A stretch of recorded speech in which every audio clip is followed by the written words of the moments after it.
అందరి ముందు మాట్లాడడం నాకు అసలు రాదు. First of all sorry. అంటే ఏది ఎప్పుడు ఎలా మాట్లాడాలో తెలియదు నాకు. అంటే దానికి కారణం నేను ఎవరితో కమ్యూనికేట్ కాదాకు. అంటే మామూలుగా బాగా పరిచయం ఉన్న వాళ్ళతో మాత్రమే నేను మాట్లాడగలను అనమాట.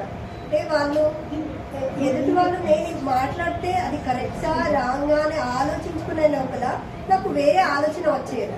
అంటే ఏది కరెక్టు, మన మెదడులో ఫస్ట్ వచ్చిన ఆలోచన కరెక్టా, మనం తర్వాత వచ్చిన ఆలోచన కరెక్టా అనేది చాలా ఎక్కువగా ఉండేది నాలో. దానివల్ల నేను ఎవరితో మాట్లాడేదాన్ని కాదు సరిగ్గా. తర్వాత నాకు కొంచెం ఫ్యామిలీ పరంగా కూడా చాలా సమస్యలు వచ్చినాయి.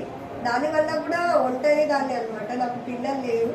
మా ఆయన కూడా చనిపోయినారు. 2016లోనే చనిపోయినారు. ఆ విషయం కూడా నేను ఎవరికి చెప్పేదాన్ని కాదు. అలాంటిది ఇప్పుడు మీ ముందంతా చెప్తున్నానంటే దానికి కూడా ధైర్యం వచ్చి మీతో మాట్లాడగలుగుతున్నాను. ఈ మాటలు నేను మాట్లాడేది కరెక్టా అని ఇప్పుడు కూడా ఆలోచిస్తున్నాను. కాకపోతే నా ముందు సార్ ఉన్నారు. అంటే నా ఫ్యామిలీ విషయాలు చెప్పుకోవడం వల్ల ఒక దగ్గర నుంచి సింపతి రావడం నాకు ఇష్టం లేదు. ఫస్ట్ మనమే మోయాలి, కానీ ఆ బాధ్యతల్ని కూడా ఎలా మోయాలి అనేది ఏ3 ధ్యాన సాధనలో నేను నేర్చుకున్నాను.